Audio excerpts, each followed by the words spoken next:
آتا ہوں جی محرم میں دسترخوان وسیع کرنا کیسا ہے.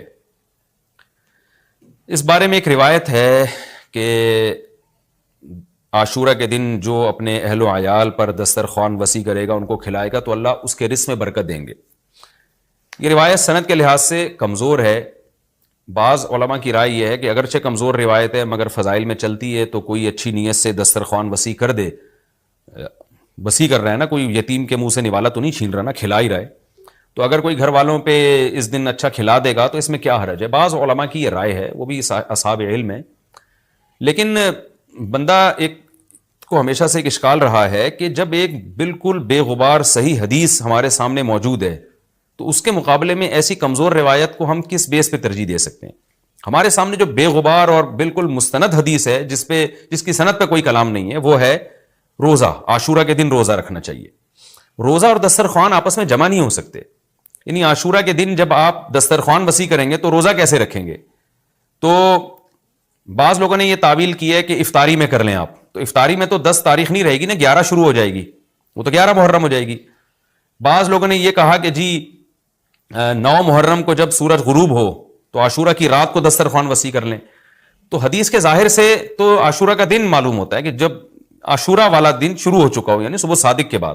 یعنی حدیث میں تکلفات کرنے پڑ رہے ہیں، اس کی تعویلات کرنی پڑ رہی ہیں. تو اس بارے میں علامہ ابن تیمیہ رحمہ اللہ کی رائے ہمیں بہت صحیح معلوم ہوتی ہے. انہوں نے یہ لکھا ہے کہ اصل میں ہوا یہ تھا کہ جب شیعہ حضرات نے عاشورہ کے دن کو منحوس سمجھنا شروع کر دیا کہ یہ منحوس دن ہے اور اس میں غم کا دن ہے، تو بعض سنیوں نے ان کے مخالفت میں نا اس کو خوشی کا دن منانا شروع کر دیا. یعنی ہوتا ہے نا، آپ کسی کی مخالفت میں حد سے تجاوز کرتے ہیں، تو انہوں نے خوشی کے دن کے لیے اس میں کھانے پینے کی روایتیں گڑھ لی، کھاؤ پیو کھلاؤ پلاؤ، تاکہ بالکل ان کی مخالفت ہو. تو حقیقت یہی معلوم ہوتا ہے کہ چونکہ صحیح حدیث میں روزے کا تذکرہ ملتا ہے، اور روزہ اور کھلانا پلانا جمع نہیں ہو سکتے. اگر یہ جو دوسری عاشورہ کے میں کھانا کھلانے والی حدیث بھی بالکل بے غبار اور مستند ہوتی نا، تو ہم دونوں کو جمع کر کے تعویلات کر لیتے کہ جی افطار میں کھلا دو اور سارا دن روزہ رکھو، یا نابالغ بچوں کو دن میں کھلا دو اور بڑوں کو روزہ رکھوا دو. تو ہم تعویلات کرتے اگر یہ اسی ٹکر کی حدیث ہوتی.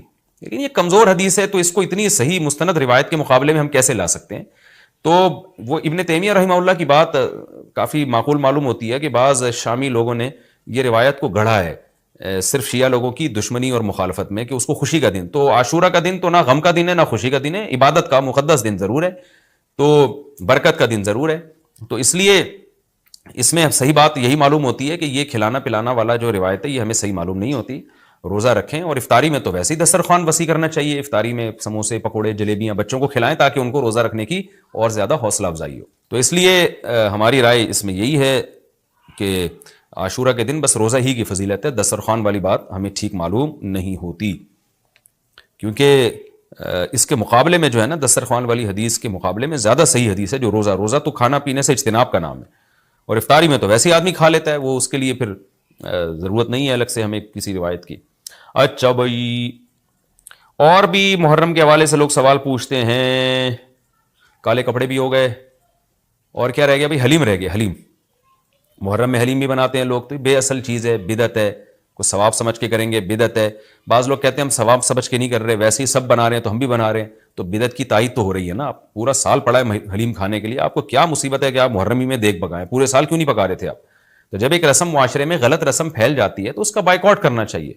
تو آپ نہ بنائیں، کسی اور مہینے میں بنا لیں آپ. تو پوری رات دیگیں چل رہی ہوتی ہیں مذہب کے نام پہ، تو یہ کام نہ کیا جائے نا. اور جو لوگ کہتے ہیں مذہب کے نام پہ نہیں کر رہے، ہم تو ویسے انٹرٹینمنٹ کر رہے ہیں، تو یار کسی اور دن کر لو بھائی. تم پورا سال پڑا ہوا ہے نا، ہم نے کب کہا ہے کہ آپ دیگیں نہ پکائیں؟ آپ پکائیں، پوری رات گھوٹے لگائیں اس میں، کسی اور دن کر لیں آپ. اس لیے اسلام کو بچائیں خرافات سے. اسلام کو ہمارے ذمے ہے کہ ہم اسلام وہی ہے جو نبی لے کر آئے. الیوم اکملت لکم دینکم واتممت علیکم نعمتی ورضیت لکم الاسلام دینا. اللہ کہتے ہیں آج کے دن میں نے دین مکمل کر دیا. جب یہ آیتیں نبی پہ نازل ہو گئیں تو اس میں حلیم نہیں تھا، محرم کا حلیم. تو دین مکمل ہو چکا، اس کو رہنے دیں آپ. اور پھر وہی ہے کہ جب آپ روزہ رکھیں گے تو حلیم کھائیں گے کس وقت؟ رات کو آپ کھائیں گے تو رات کو تو ویسے ہی کم کھانا چاہیے. سونے کے لیے اللہ نے رات بنائی ہے، کھانے پینے کے لیے تھوڑی بنائی ہے رات. دن میں آپ نے روزہ رکھنا ہے، تو وہ یہ روزے سے بھی میچ نہیں کر رہا یہ جو حلیم ہے نا. اس لیے اس سے اجتناب کریں، ایوائڈ کریں. جو گلی کے لوڑے لپاڑے بنا رہے ہوتے ہیں ان کو محبت سے سمجھا دیں، یار اگلے دن بنا لو، باز آ جائے ٹھیک ہے، نہیں تو پھر نکل لیں آپ پتلی گلی سے، الجھے نہیں لوگوں سے. پہلے تو میں یہ عرض کروں محرم کی اسلام میں فضیلت کیا ہے اور کیوں ہے یہ فضیلت.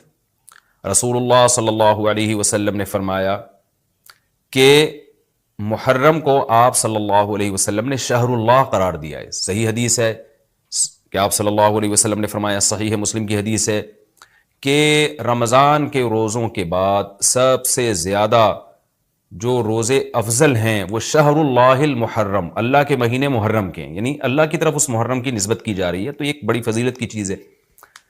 اور قرآن میں جن 4 مہینوں کو محترم قرار دیا ہے, عرب ان مہینوں میں جنگ و جدال کو حرام سمجھا کرتے تھے کہ یار یہ ناجائز ہے, اس میں جنگ نہیں کرنی چاہیے, ان مہینوں کا احترام لازم ہے.